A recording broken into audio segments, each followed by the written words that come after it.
here are the parts for my next build. Say girders, wheels, collars, axle rods, nuts and bolts, rub screws, plates, driving bands. These are parts out to me set 10, which is a total of 179 you need, plus these extra parts which are not in your set 10. So you need extra 2 6.5 axle rods, number 14s, one 27D 60 teeth gear wheel, 2 55s 5.5 perforated slotted strips, 3 23A pulley wheels, 2 number 31 gears, 2 108 corner gussets, 1 small hook 57D, 5 106's wood rollers. So what we are building is this, a July 1971 Meccano magazine paper folding machine. I had a few hits on the last one, so I thought this looks a good model to build, decent size and scale, so let's go and build it. Off we go. Here's the model started off with. The instructions: start with your framework. Not too bad so far. I did come across one slight hitch at the moment. It's about your girders, your 5.5s, 2 at the top here and 2 at the bottom here. On the photograph it doesn't clearly see exactly where they go, so I've used my computer zoomed in. I found it a little bit better looking at it. I think it works out at 3 holes in for your top girder. Your second girder is 12 holes in on the inside of these 2 girders. Your 2 bottom girders, the first one is 5 holes in and the second one is 12 holes in again, but these girders go underneath the girder here. Now between the 2 girders, reading on the lines what we've got to do, instructions, is to build up 2 flat girders to about 7 inches with a strip. For some reason, I don't know why yet, we'll find out. Also it says in the instructions to put your flat plate in here, ready for your motor. Your motor sits here at the side of your girder, but it does recommend to do the gears for the motor before you put it in, so that's what we're going to do next. Off we go.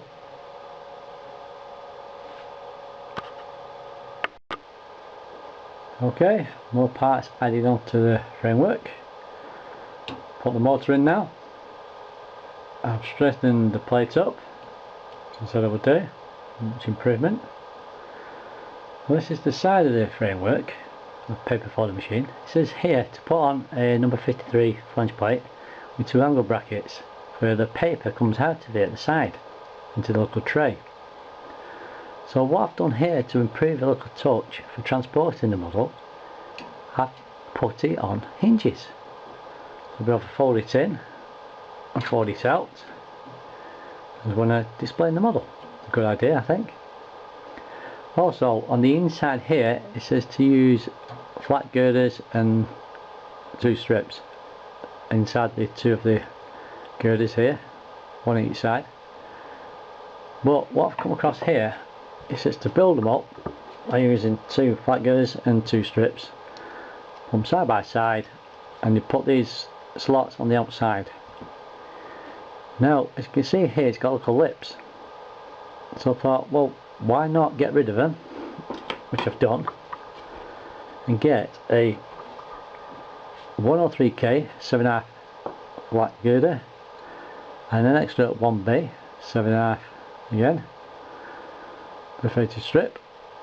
I put it on the inside, which will be more smoother running for what we're going to do. That's what I've done on that one there at the back there. You can see hopefully there which I've done. So we'll put that last one in now. Put the brackets at the top, roughly where they're going. Well, let's turn it round and show the other side.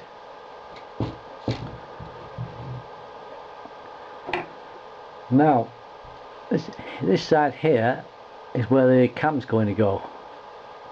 Now up here it says to use a trunnion, but it doesn't exactly say where to put it, because this is where your number 27F purpose gears go in. Gears somewhere here, and also here it's to use an angle bracket. It doesn't exactly say which hole to put it on top of your girder. So your cam ham, something's going up and down here. Let's walk up so far. So what I'm going to do now is to build the where you put your paper in, both sides. I've guessed where these are at the moment with the photograph. So once we've put the rollers in, we'll be able to maybe reposition or so on. We'll find out later. Let's go and build them, and the cam as well. Off we go.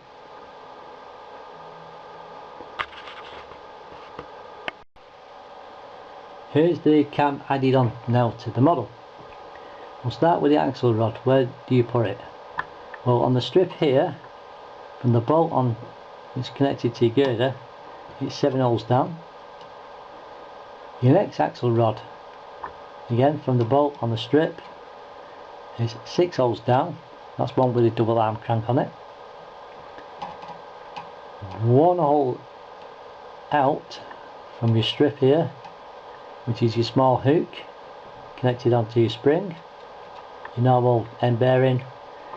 Another end bearing with a strip on it. From the bolt it's 5 holes in with a locking nut. I mentioned about the bracket here.